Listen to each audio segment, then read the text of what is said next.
짠! 여러분, 안녕하세요. 다시 만나 뵙게 되어서 반갑습니다. 이동은입니다. 뭔가 새로운 인사로 여러분들 만나고 싶어서, 네, 이렇게 했는데 좀 무리인 것 같기도 하고, 암튼, 그렇습니다. 네. 오늘은, 디지털 기술의 등장이 콘텐츠의 속성, 특징을 바꾸고 있는가, 변화시키는가에 대한 주제를 가지고 또 공부를 해보려고 해요.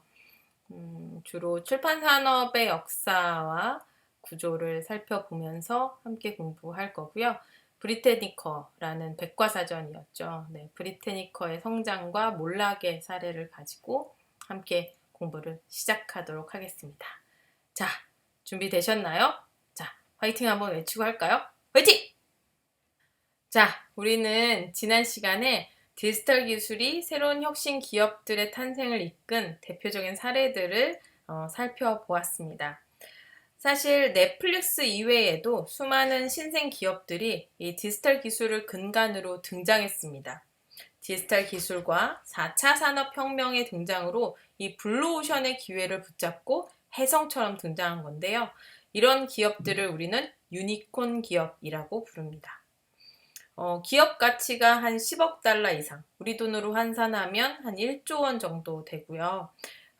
창업한 지는 10년 이하 되는 기업들, 그런 스타트업들을 의미하는 건데, 오랜 시간 기업을 일구고 또 상장한 대기업들의 기업 가치가 사실 조단위다라는 것은 가능한 일입니다만, 상장하기도 전에 1조를 넘는 기업 가치를 인정받는 것 자체가 사실은 현실적이지 않다. 비현실적이야 라는 의미에서 이런 기업들을 유니콘 기업이라고 부릅니다.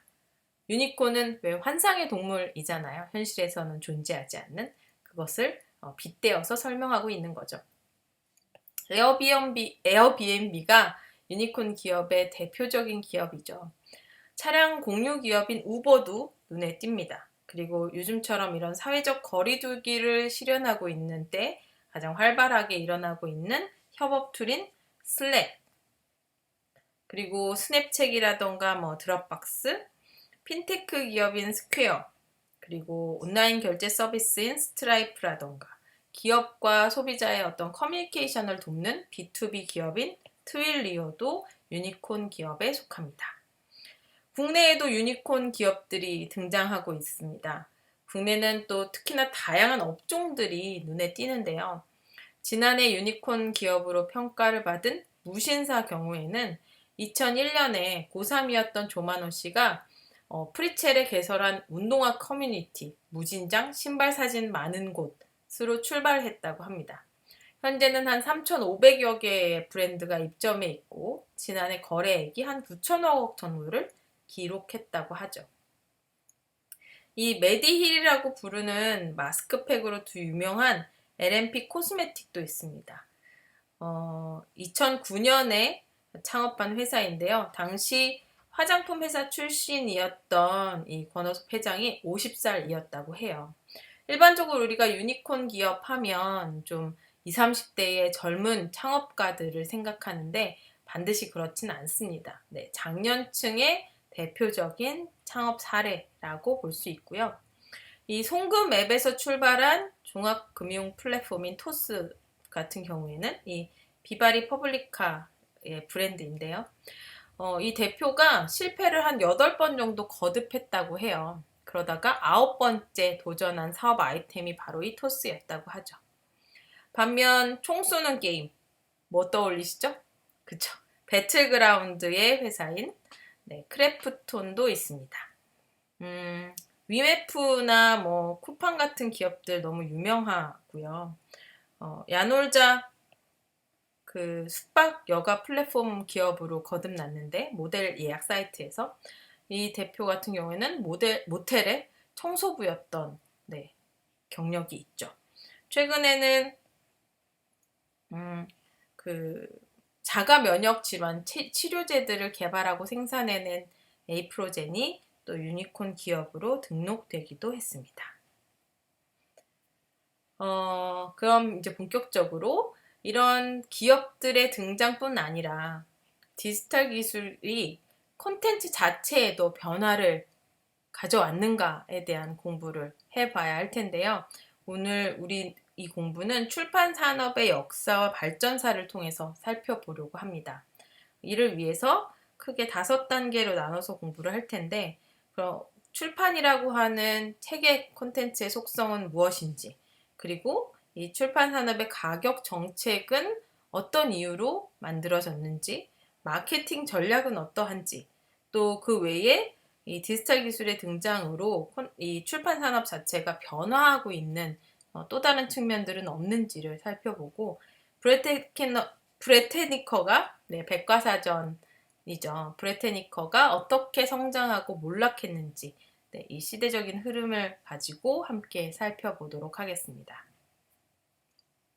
우선 출판 산업의 역사입니다.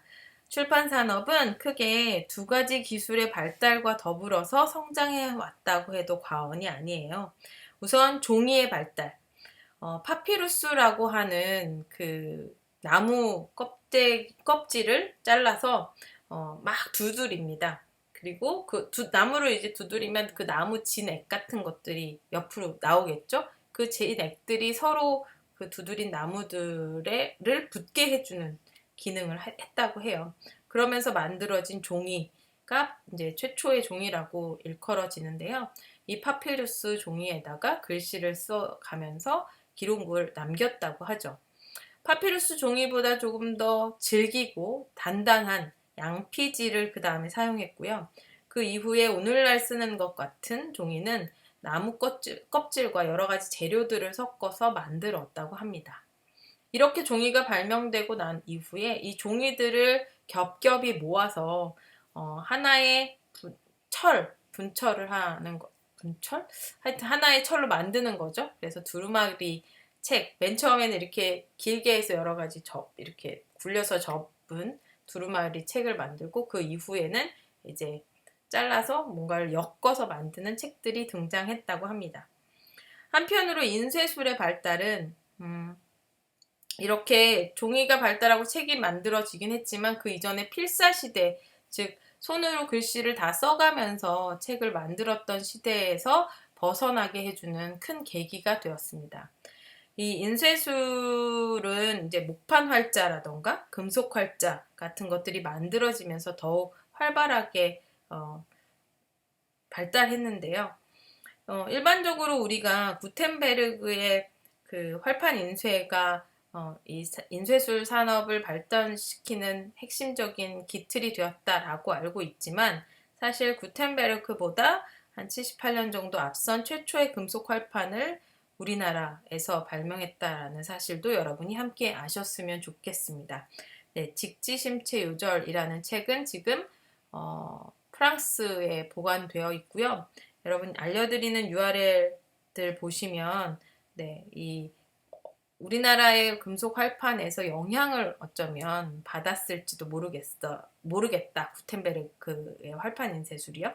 그런 이야기들을 담은 다큐멘터리들도 있습니다. 한번 참고해서 보시면 좋을 것 같고요. 어쨌든 종이와 인쇄술의 발달은 새로운 문화를 출현하게 합니다. 바로 개인주의와 독서 문화, 그리고 출판 산업이라는 새로운 시장을 형성하게 만드는데요. 이전에 지식을 전달하고 전달받기 위해서는 대중이 함께 모여 있는 공간이 필요했고, 거기에 연사가 자신의 지식들을 전달해야만 했었습니다. 필사시대에는 이 주로 수녀원에서 수녀들이 그 지식을 전달하기 위해서 책을 손으로 베껴서 써서 그 책을 만들어냈었죠. 우리나라도 마찬가지였고요. 그러던 시대를 지나서 이 구텐베르그 인쇄술이 널리 퍼지면서 굉장히 짧은 시간에 동일한 책들이 만들어지기 시작합니다. 카피 앤 페이스트가 편하게 됐잖아요. 그래서 그러다 보니 자연스럽게 이렇게 대중이 한꺼번에 모여서 지식을 나누는 그런 문화에서 개인적인 독서 문화가, 그리고 개인주의가 등장하기 시작합니다. 그러면서 출판 산업이 자연스럽게 성장하게 되었는데요. 이 출판 산업에는 크게 네 가지 중요한 영역이 있습니다. 바로 작가, 출판사, 그리고 서점, 그리고 독자이죠. 작가는 자신의 아이템을 글로 써서 하나의 컨텐츠를 만드는 사람들입니다. 출판사는 주로 편집자들이 편집자들을 통해서 이 작가가 쓴 글의 문제점을 발견하고 또 작가가 더 대중들에게 다가가기 위해서 어떤 글을 어떻게 써야 한다라는 어떤 조력자의 역할들을 충분히 해주고 있죠. 뿐만 아니라 출판사에서는 이 의미 있는 작가들의 작품에 투자를 하기도 합니다. 작가에게 원고료를 주고 책을 써달라고 요청하기도 하죠. 그래서 책을 기획하고 제작하는 업무를 주로 담당하는 것이 이 출판사이고요. 이 출판사는 책이 다 만들어지면 대형 서점과 직거래를 하거나 아니면 도매상을 통해서 중소형 서점들에게 책을 판매할 권한을 넘겨줍니다. 그러면 이들은 책을 홍보하고 실질적으로 독자들에게 판매하게 되는 절차를 갖게 되는 거죠. 그럼 독자는 그제서야 작가가 쓴 책을 경험하면서 작가의 사상이나 생각들을 함께 읽고 고민할 수 있는 상태가 되는 거죠. 일반적으로 책을 한 권 팔면 그 금액은 각각 3분의 1씩 나눈다고 해요. 기본적으로 한계 비용, 종이값, 인쇄비, 책을 만드는 데 드는 비용이 한 3분의 1 정도 된다고 하고 서점이나 도매상에게 3분의 1 정도가 또 간다고 합니다. 그리고 출판사와 작가에게 3분의 1 정도가 가는 그런 경제적인 구조를 가지고 있다고 해요. 그런데 이 출판 산업의 가장 큰 문제점은 뭐냐면 반복 구매가 어렵다는 거예요. 사실 여러분 동일한 책을 두세 권씩 집에 가지고 있는 사람은 거의 없잖아요. 물론 저는 같은 책이 막 몇 권씩 있기도 합니다. 왜냐면 읽었었는데 혹은 예전에 샀는데 이거 도서관에서 빌렸던 것 같아. 다시 똑같은 책을 다시 사는 경우들도 있거든요. 그렇지만 일반적으로는 반복적으로 같은 책을 구매하지 않습니다. 그 얘기는 뭐냐면 수익이 창출될 수 있는 기회가 하나밖에 없다는 그런 문제점을 가지고 있는 거죠. 한계입니다. 두 번째는 정보제와 경험제로서의 어려움이 이 책이라는 콘텐츠에 있다는 거죠. 자, 우리가 정보제와 그 경험제가 어떤 뜻인지 잠깐 살펴봐야 할 텐데요. 정보제라는 건 담고 있는 정보에서 가치가 파생되는 상품을 말합니다. 그러니까 책, CD, DVD 같은 것들은 바로 이 정보제의 속성을 가지고 있는 콘텐츠들이죠. 반면에 경험제라는 건 경험하기 전에는 이게 어느 정도의 가치를 가지고 있는 상품인지 판단하기 어려운 상품들을 말합니다. 어느 정도 경험해봐. 이 정도의 경험을 불러일으키면 이 정도 가치를 줄 수 있어 라고 판단할 수 있다는 거죠. 예를 들어 볼까요? 최근에 그 엠넷에서 방영하고 있는 내 안의 발라드라는 프로그램이 있습니다. 기획 의도를 살펴보면 노래 실력이 탁월하지 않지만 음악에 열정이 있는 일종의 방구석 발라드 덕후들의 성장 스토리를 담은 프로그램이라고 되어 있어요. 이 6명의 아마추어들이 등장해요. 배우도 있고 개그맨도 있고 또 음악을 하는 사람들도 있고 또 김동현처럼 격투기 선수도 있습니다. 그들이 노래를 배우고 노래를 무대에서 일정한 소수의 관객들 앞에서 노래를 부릅니다. 그리고 거기서 일정 점수 이상이 나와야 모두의 평균 점수가 일정 점수 이상이 나와야 이들은 곡을 받아서 앨범을 만들 수 있어요. 그 평가 기준에 이 음악 산업이 가지고 있는 경험제의 특징이 들어 있습니다. 얼마 전에 방송한 건데요. 무대에서 노래를 부릅니다. 한 분 한 분. 그리고 노래가 끝나면 사회자가 관객들한테 물어보죠. 자, 이 이 가수의 노래를 여러분의 그 뭐라 그러죠? 여러분의 곡으로 여러분의 마음속에 담아 놓겠냐는 거예요. 그 얘기는 뭐냐면 들어보고 나서 경험하기 전에는 김동연의 노래가 몇 점짜리인지 우리가 판단할 수 없다는 거죠. 경험하고 나서 그 가치가 있는 상품인지 없는 상품인지를 판단해라 라는 그런 특징을 가지고 있는 거. 그게 바로 경험제의 특징입니다. 책도 마찬가지예요. 책이 출판됐다고 해서 그 책은 얼마짜리야 라고 알 수 있는 게 아니라 어느 정도 읽어봐야 이게 정말 나한테 내 인생의 한 권이야. 내 인생을 좌지우지할 만큼 굉장히 큰 가치가 있는 책이야. 내 재산하고 바꿔도 뭐 무방한 책이야. 난 이 정도 책에 어느 정도의 가치를 매길 수 있어. 이런 판단 기준이 생긴다는 거예요. 언제? 읽고 나서야. 때문에 책 한 권의 가격을 정하기가 되게 어려운 거죠.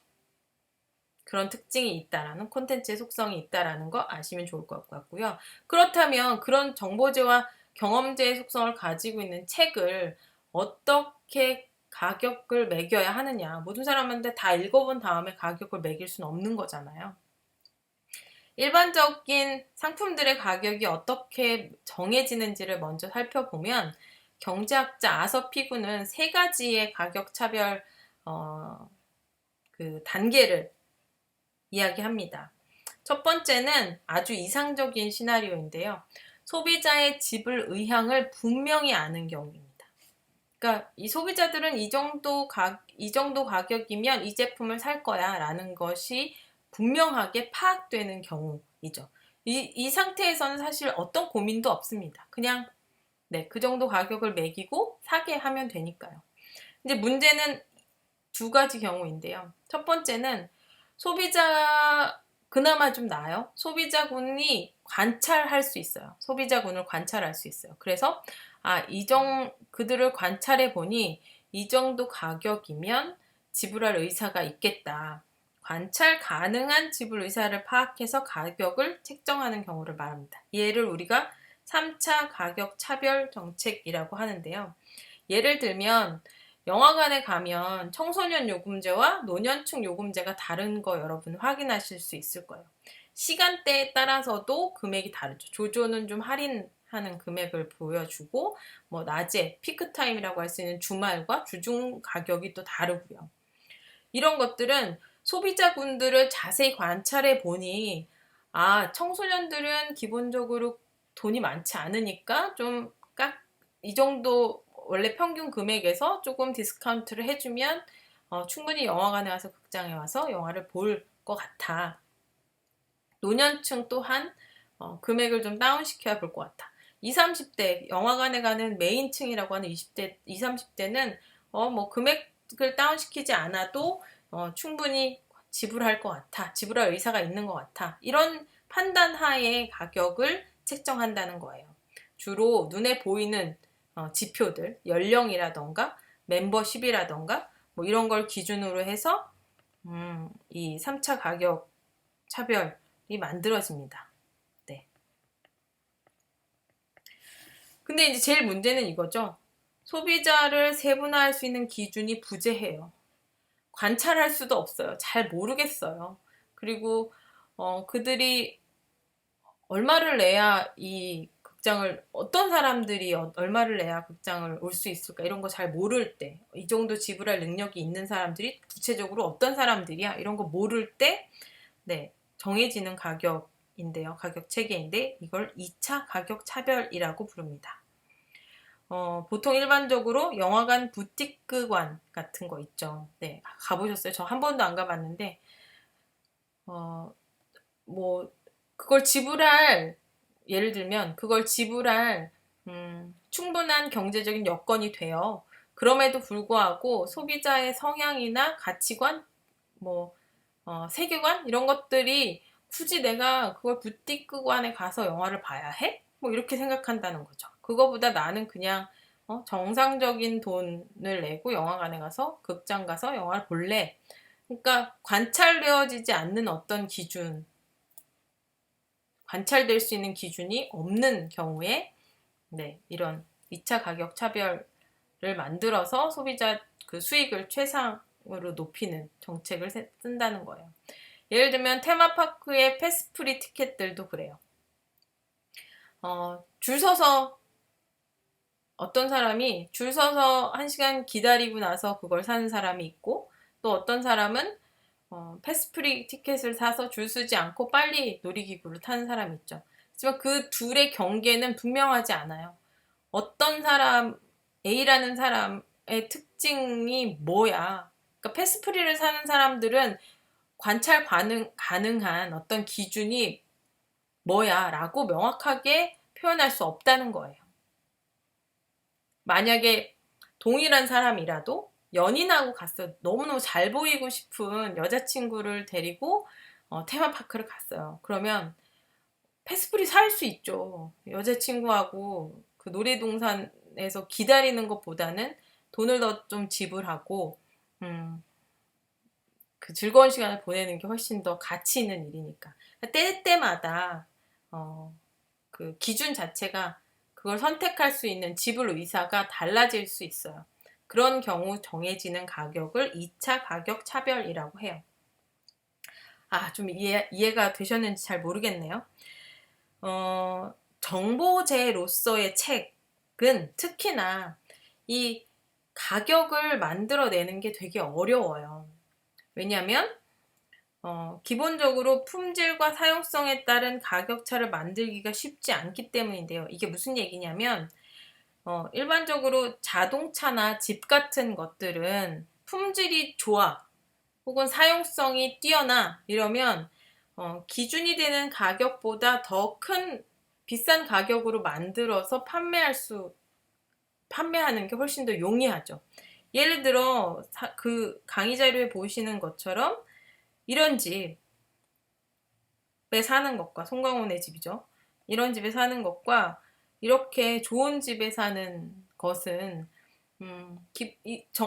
이 안에 담겨져 있는 내용이 뭐다라는 것만으로서도 큰 가격차를 만들어낼 수 있어요. 재료가 달라져요. 재료값에 따라서도 달라질 거고 이 집의 규모라던가 몇 층으로 지을 거예요.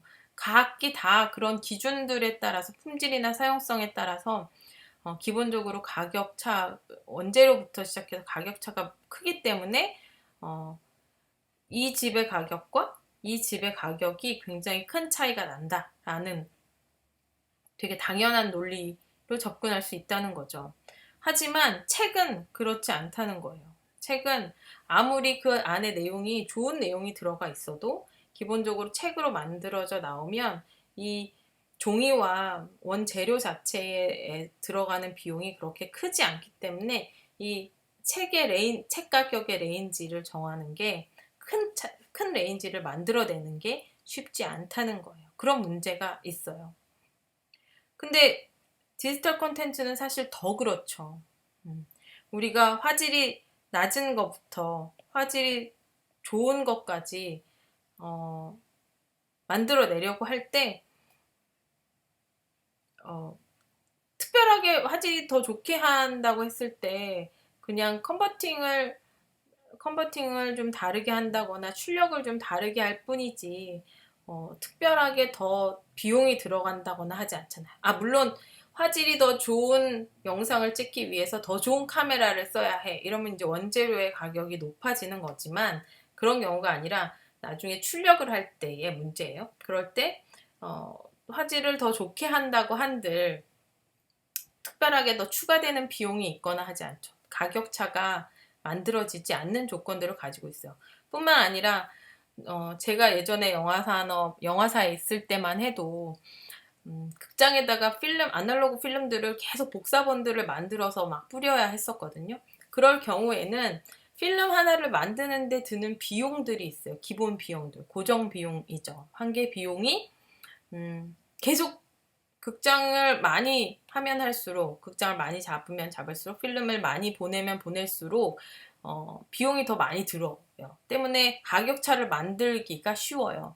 하지만 오늘날 디지털 컨텐츠들은 2번 틀든 3번 틀든 더 많이 틀어도 계속 카피 앤 페이스트가 가능하기 때문에 가격차가 만들어지지 않죠. 비용이 더 들지 않는다는 거, 제작하는데. 그 얘기를 하는 거고요. 근데 이제 물론 디지털 콘텐츠보다 이 책은 조금 더 계속 찍어내야 되는 거니까 비용이 조금 들긴 하지만 이 자동차나 집 같은 제품에 비해서 그 가격차가 많이 차이 나지 않는다라는 얘기를 하고 있는 거예요.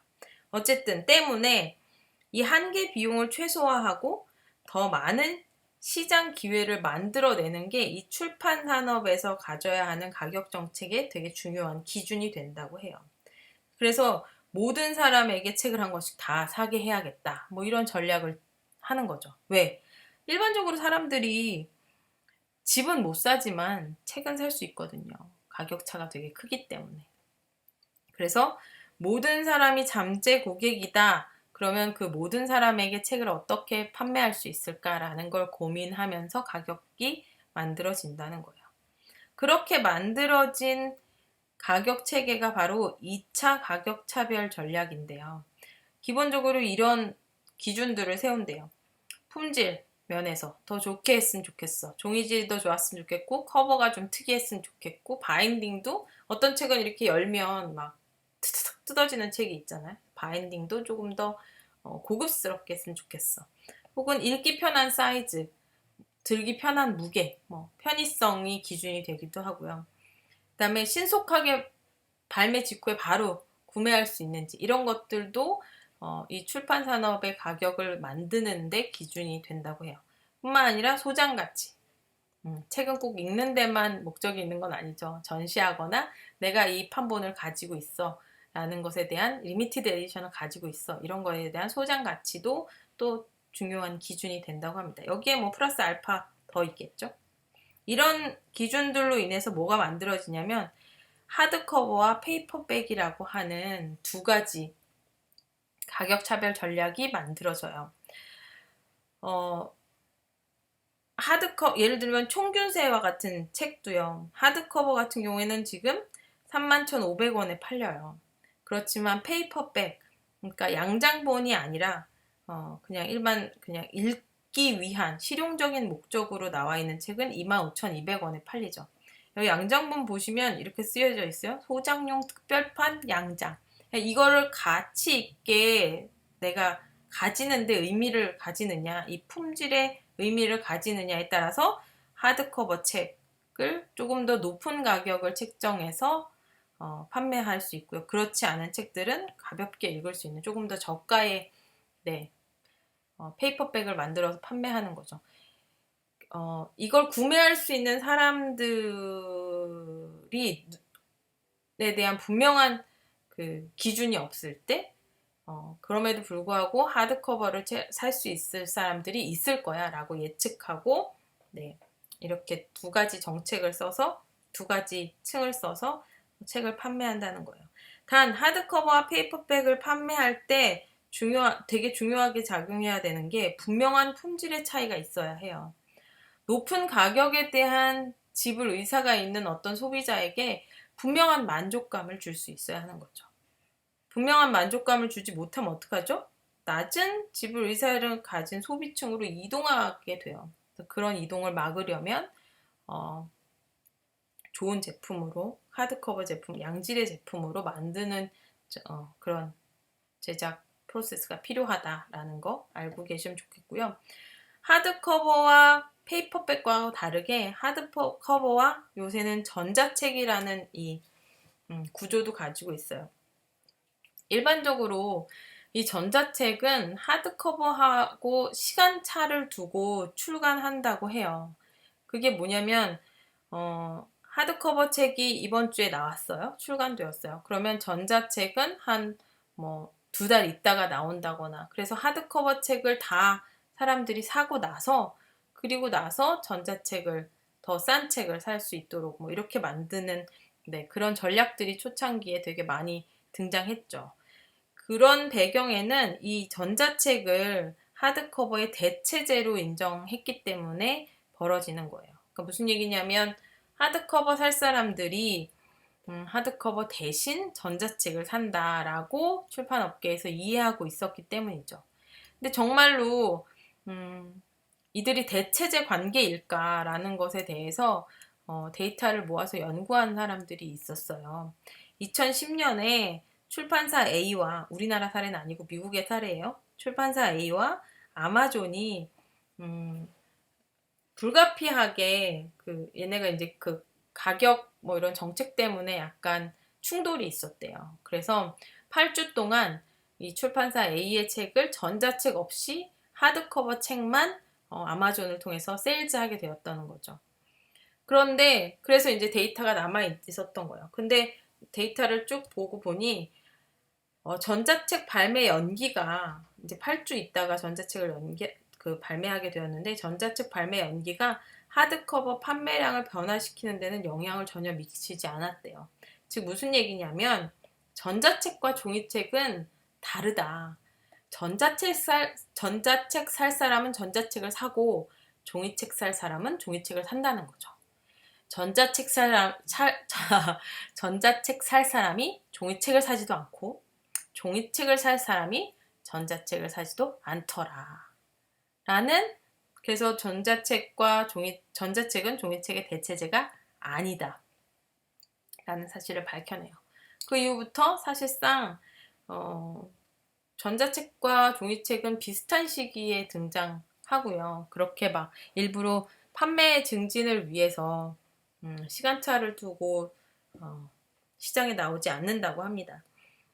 그리고 그럼에도 불구하고 전자책과 이북은, 종이책은 가격 차가 있어요. 근데 이 가격 차는 사실 원가 차익 수준이라고 해요. 네, 늦게 하기 때문에 페이퍼백처럼 가격을 낮춘 그런 수준이 아니라 원가 차익. 그러니까 전자책은 사실 종이도 필요 없고 그 인쇄비도 필요 없고 뭐 제본비도 필요 없고 그렇잖아요. 그 금액을 뺀 가격으로 판매하는 거다라는 거 정도 알고 계시면 좋을 것 같아요. 자, 세 번째, 마케팅 전략입니다. 그렇다면 이 디지털 기술은 어떻게 이 마케팅 전략에도 변화를 주고 있는가? 마케팅이라고 하면 사실 소비자에게 어떻게 알릴까 하는 문제이기도 하죠. 시대가 시대인 만큼 미디어 간의 상호 보완 관계를 활용하면서 이 책 판매가 이루어지고 있어요. 최근에 여러분, 이 당신이 옳다라는 정혜선 선생님의 책이 다시 많이 팔리고 있는 거 아세요? 얼마 전에 TV 프로그램 밥블레스에서 배우 문소리 씨가 최근에 읽은 책으로 이 책을 소개했어요. 사실 이게 작년 한 4월쯤 되게 유행했던 책이잖아요. 1년 만에 다시 역주행하고 있습니다. 베스트셀러 순위에 막 올라오고 있고요. 코로나19하고 맞물려서 책 읽어드립니다라는 프로그램에서 알베르 까뮈의 패스트를 소개했어요. 그러자 이 패스트 책 주문량도 엄청나게 늘었다고 하죠. 2018년도에는 이런 사례도 있었습니다. 세바스틴 피체크라는 독일 작가가 있는데요. 이 작가가 차단이라는 소설을 썼어요. 네, 되게 흥미진진한 약간 서스펜스가 있는 그런 작품인데, 이 작품 여러분 잘 모르시잖아요. 네, 그렇게 독일에서는 사실 엄청나게 흥행을 했는데 우리나라에서는 그렇게 많은 흥행을 하지 못했다고 해요. 그런데 어느 날 그 출판사에 막 연락이 오기 시작했대요. 이 책 어떻게 하면 살 수 있냐고. 그래서 출판사 사람들이 도대체 왜 사람들이 이 차단이라는 책을, 이미 절판된 책을 왜 찾지? 해서 되게 궁금해했다고 하고, 그 이유를 역추적해서 살펴보다 보니까 한 SNS 사이트에 이런 카드 뉴스가 올라왔다고 해요. 그걸 지금부터 보여드릴 텐데요. 많은 범죄자가 할리우드 영화나 탐정 소설을 보고는 시체의 치아 전체를 뽑아버리면 희생자 신원을 완전히 숨길 수 있을 거라고 생각한다. 그러나 그것은 사실과 다르다. 이게 각각 카드 뉴스 한 장 한 장이에요. 그런 면에서 위아래 턱과 양손이 제거된 이 시체는 전문가의 솜씨가 분명하다. 해부를 진행하고 있을 때 동료가 다가와 CT 촬영 결과를 보여주었다. CT 촬영 결과 보시겠어요? 여기 이물질 보이세요? 그녀 말대로 시신의 해골 안에는 땅콩보다 작은 크기의 무언가가 들어있었다. 머리를 쏘았나? 이 무언가인 거죠. 나는 사체 머리 위치를 이리저리 옮기고 개방된 목구멍 안쪽에 작은 틈이 잘 보이도록 만들고 핀셋을 이용해서 이물질을 꺼냈다. 총알이 아니네요. 무슨 캡슐처럼 보이는데요? 동료가 말했다. 궁금하죠? 확대경으로 살펴보니 그것은 정말로 캡슐처럼 열 수 있는 구조였다.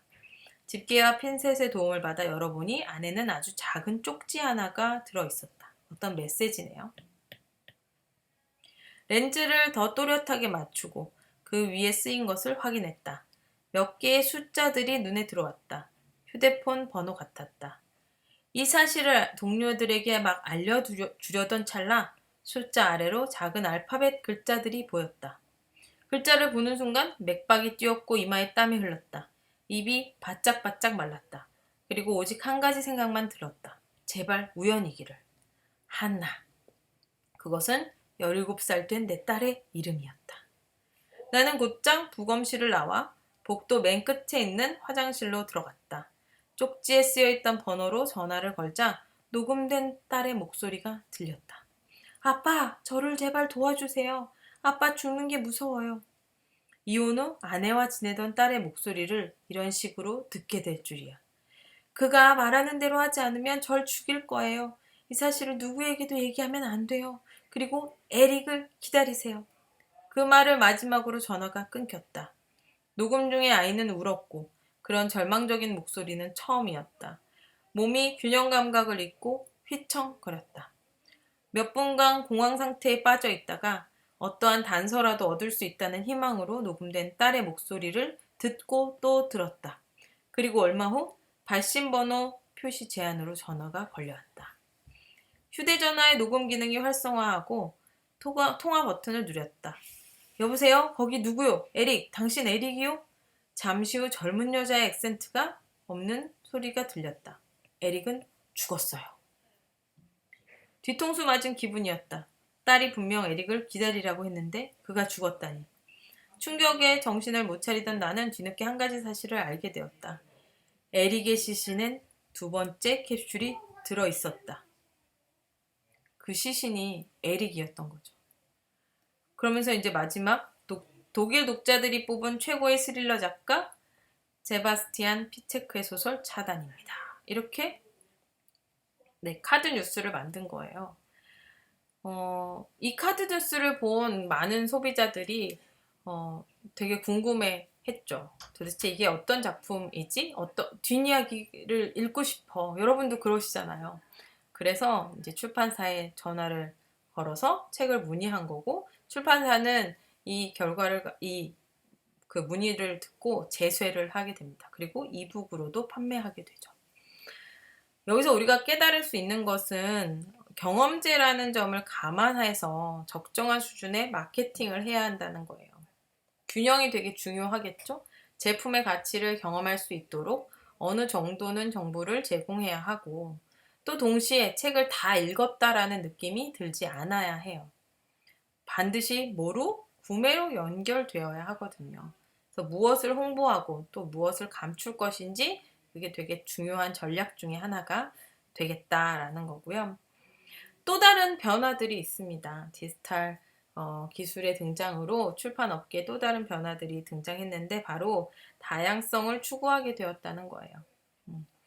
작가는 사실 이전의 작가들은 누군가에게 인정받은 사람들이어야 했어요. 신춘문예에 당선이 된다거나 혹은 어떤 기존의 소설가들로부터 혹은 어떤 인정받은 권위자로부터 당신 오늘부터 작가예요 라고 인정받아야 했었는데 이제는 누구나 작가가 될 수 있는 시대가 되었죠. 그래서 1인 창작자의 시대로 넘어가고 있습니다. 출판사도 변화하는데요. 1인 창작자처럼 자가 출판 가능하게 되었어요. 인디 출판도 가능하게 되었고 크라우드 펀딩을 통해서 내가 내 돈 내고 책을 출판하는 것이 아니라 다른 여러 소수의 사람들이 기존의 출판사의 투자를 받지 않더라도 기존의 그 다른 사람들의 나의 주제에 관심 있는 다른 사람들의 펀딩을 받아서 출판할 수 있는 그런 기회를 갖게 되었습니다. 이런 사례들이죠. 수많은 유형의 잡지들, 수많은 콘텐츠들, 수많은 주제들이 크라우드 펀딩을 통해서 만들어지고 있어요. SNS 홍보도 가능해졌고요. 대형 중소형 서점들도 변화하고 있어요. 어떻게? 인터넷 서점으로 웹 커뮤니티에다가 글을 써서 독자에게 바로 전달되기도 하고요. 웹 플랫폼, 앱스토어, 또 다양한 SNS들을 통해서 책을 출간할 수 있게, 책을 유통할 수 있게 되었어요. 책의 내용들을 볼 수 있게 되었어요. 뿐만 아니라 서점의 문화적인 측면도 많이 변화하기 시작했는데요. 책을 구입할 수 있는 공간, 장소가 아니라 같은 책을 좋아하는 사람들이 모여서 함께 이야기를 나누고 책에 대한 어떤 자신들의 생각들을 교류하는 그런 문화적인 공간, 독서 클럽으로서, 살롱으로서 변화하기 시작했죠. 교보문고도 책을 읽을 수 있는 이런 거대한 탁자들을 마련해서 이 문화적인 공간으로 서점을 탈바꿈시키려는 노력들을 되게 많이 하고요. 여러 가지 공연이라던가 저자와의 만남이라던가 의미 있는 콘서트 등을 여는 최인아 책방 너무 유명하죠. 최근에는 소전서림이라는 어떤 고급 살롱을 실험해 보겠다라는 새로운 문화적인 흐름들도 등장하고 있어요. 여기 그 입장료만 5만 원이라고 하는데 너무 비싸서 어떤지 모르겠지만 어쨌든 이런 실험들이 계속되고 있다라는 거 여러분 변화하고 있다라는 거 여러분 기억하시면 좋겠습니다. 뿐만 아니라 독자도 변화하고 있어요. 사실 이게 되게 중요한 건데요. 독자가 책을 읽는 것에서만 멈추지 않고요. 책을 듣기도 하고 책을 보고 듣는 것 한꺼번에 하기도 합니다. 뿐만 아니라 책과 인터랙션하는 새로운 기술들이 접목되기 시작했죠. 이른바 책들이 종이책에서 이북, 오디오북, 멀티미디어북, 그리고 인터랙션 북으로 변화하고 있는 것들. 이런 변화들이 출판 산업의 역사를 바꾸고 있다라는 거 여러분 기억하셨으면 좋겠습니다. 최근에 저 되게 재밌게 보고 있는 프로그램 중에 하나인데요. 책 읽어 드립니다. 여기 보시면 책은 나 혼자 읽는 개인적인 문화에서 벗어나서 책을 읽어준대요. 특히 어려운 책은 쉽게 읽어준대요. 두꺼운 책은 가볍게 읽어주고 지루한 책은 재밌게 읽어준대요.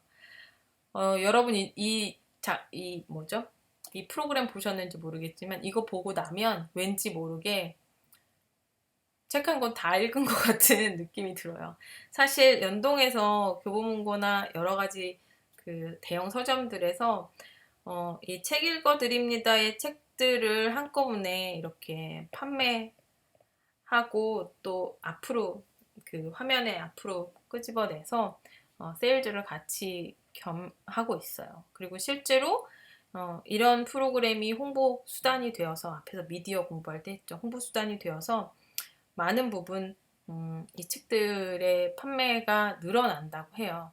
그럼에도 불구하고 앞서 말씀드렸던 것처럼 경험제들 경험하기 전에 가치평가가 어려운 상품들 이 경험제들이 제대로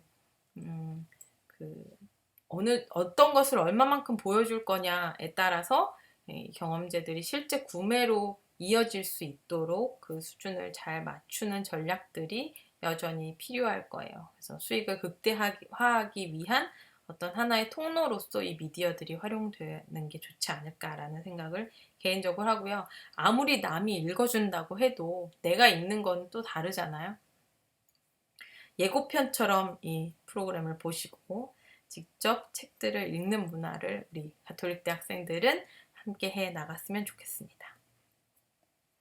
자, 대략적인 출판 산업의 흐름을 통해서 우리가